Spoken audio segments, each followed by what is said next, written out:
গরু দুর্নীতি, কয়লা দুর্নীতি সবই এখন অতীত, কারণ এবার প্রকাশ্যে এসে গেল বাংলার মদ কেলেঙ্কারি।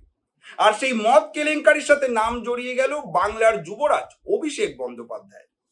জানা যাচ্ছে মদের বোতল বিক্রি হলেই নাকি একটা নির্দিষ্ট অঙ্কের টাকা চলে যেত অভিষেকের ব্যাংক অ্যাকাউন্টে।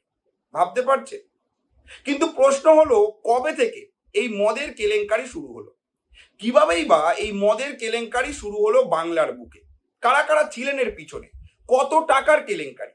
আজকের এই ভিডিওতে আমরা এই সমস্ত প্রশ্নের উত্তর এক এক করে তুলে ধরবো আপনাদের সামনে। তাই অবশ্যই ধৈর্য ধরে এই ভিডিওটি শেষ পর্যন্ত দেখতে ভুলবেন না। চলুন শুরু করা যাক। প্রথমেই আপনাদের জানাবো, এই দুর্নীতি হোক কিংবা কেলেঙ্কারি, এর সূত্রপাত কিন্তু হয়েছিল 2017 সালে। আজকের কেলেঙ্কারি এটা নয়। সেই সময় বাংলায় যে আবগারি নীতি চলতো, সেটাই হঠাৎ করেই বড়সড় পরিবর্তন করা হয়। সেই পরিবর্তন করার জন্য সরকারি উদ্যোগে পশ্চিমবঙ্গ আবগারি বোর্ড কর্পোরেশন গঠন করা হয়। সেই বোর্ডের 5 জন সদস্যকে বেছে নেওয়া হয়। সেই সদস্য কারা ছিলেন, কোন কোন র্যাঙ্কের ছিলেন, এবার সেটাও আপনাদের সামনে তুলে ধরব। সেই সদস্যদের মধ্যে প্রথম সদস্য ছিলেন অবসরপ্রাপ্ত আইএএস অফিসার গৌতম ঘোষ। দ্বিতীয় সদস্য ছিলেন বিশেষ ট্যাক্স কমিশনার শান্তনু আচার্য। তৃতীয় সদস্য ছিলেন সিনিয়র যুগ্ম রাজস্ব কমিশনার সঞ্চয়ন গঙ্গোপাধ্যায়। চতুর্থ সদস্য ছিলেন ডেপুটি রাজস্ব কমিশনার রাজশ্রী চক্রবর্তী। এবং পঞ্চম সদস্য ছিলেন অতিরিক্ত রাজস্ব কমিশনার কুনাস বিশ্বাস। এই 5 জন সদস্যকে যে নির্বাচন করা হয়, তাদের দায়িত্ব ছিল মদের ব্যবসা এবং রাজস্ব সংগ্রহের যে পদ্ধতি, সেটাকে নতুনভাবে সাজানো। এই 5 সদস্যের যে বোর্ড গঠন করা হলো, তারা যে পরিবর্তনটা করে সেটা নিয়ে কিন্তু তুমুল আলোচনার সৃষ্টি হয়েছিল। কারণ 2017 সালের আগে পর্যন্ত পশ্চিমবঙ্গের যে আবগারি নীতি ছিল, সেখানে মদের ডিস্ট্রিবিউটর যারা ছিলেন তাদের থেকে একটা রাজস্ব নেওয়া হতো। কিন্তু এই 5 সদস্যের বোর্ড নতুন একটি নিয়ম চালু করে। তারা বলেন যে এবার থেকে শুধুমাত্র মদের ডিস্ট্রিবিউটর নয়, যারা পাইকারি মদ বিক্রি করে তাদের থেকেও রাজস্ব নেওয়া হবে। এই যখন নিয়ম চালু করা হলো, তখন কিন্তু তুমুল আলোচনার সূত্রপাত হয়। কিন্তু সরকার থেকে যুক্তি দেওয়া হয় যে এর ফলে রাজস্ব আদায়ের পরিমাণটা অনেকটাই বেড়ে যাবে এবং মনে করা হয় যে ঠিক আছে, রাজস্ব আদায় হলে সাধারণ মানুষের পরিষেবায় সেই টাকা ব্যবহার করা যাবে।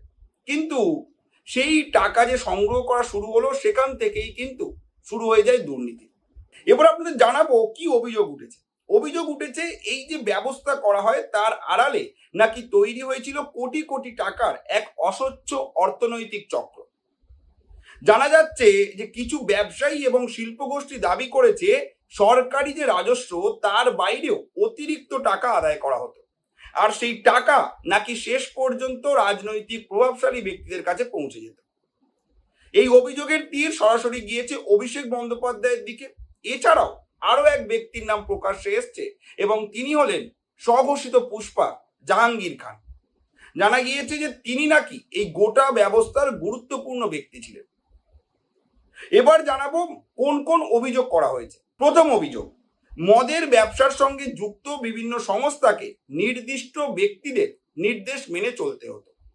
অর্থাৎ অভিযোগ করা হচ্ছে 2017 সালের আগে মদের যারা ব্যবসা করতেন, তারা নিজেদের ইচ্ছা মতো ডিস্ট্রিবিউটরদের সঙ্গে বা ডিস্ট্রিবিউটরদের থেকে মদ কিনতে পারতেন।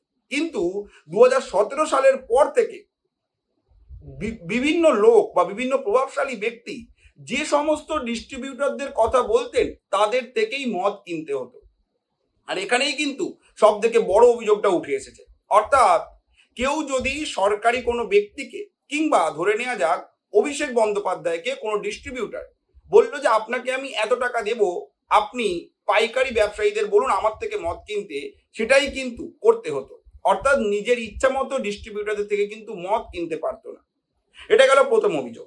এছাড়াও সব থেকে বিস্ফোরক যে অভিযোগটা, সেটা হচ্ছে কিছু ব্যবসায়ীর দাবি প্রতি মদের বোতলের জন্য অতিরিক্ত 3 টাকা করে দিতে হতো।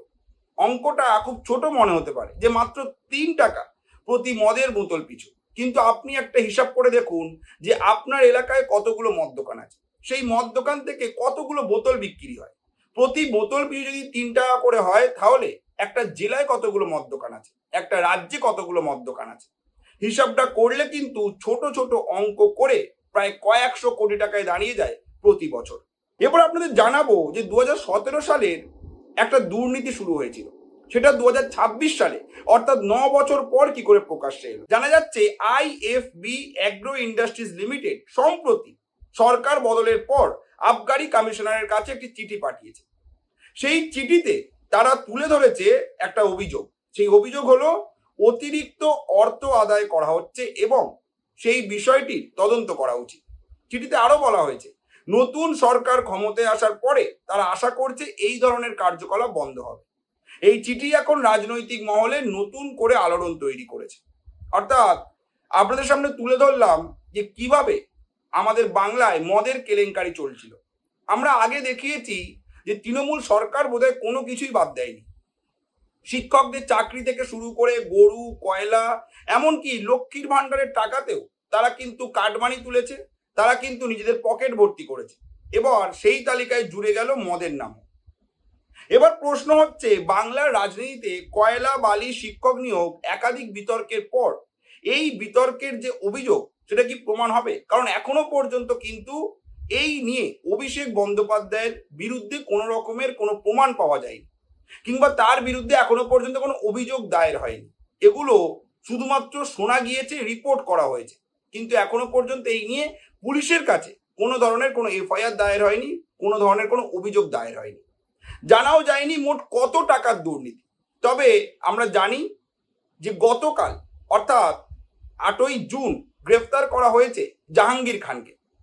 তিনি নেপাল চলে যাচ্ছিলেন, নেপালে গিয়ে তিনি সেখানেই সেটেল হতে চাইছিলেন, কিন্তু তাকে এসটিএফ গ্রেফতার করেছে, অর্থাৎ স্পেশাল টাস্ক ফোর্স। এবার তাকে জেরা করে তার থেকে কি কোনো তথ্য পাওয়া যেতে পারে এই বাংলার মদ কেলেঙ্কারির বিষয়? আপনাদের কি মনে হচ্ছে এই বাংলার মদ কেলেঙ্কারির পিছনে কারা কারা জড়িত ছিলেন? জানাতে ভুলবেন না আপনার মতামত কমেন্ট করে।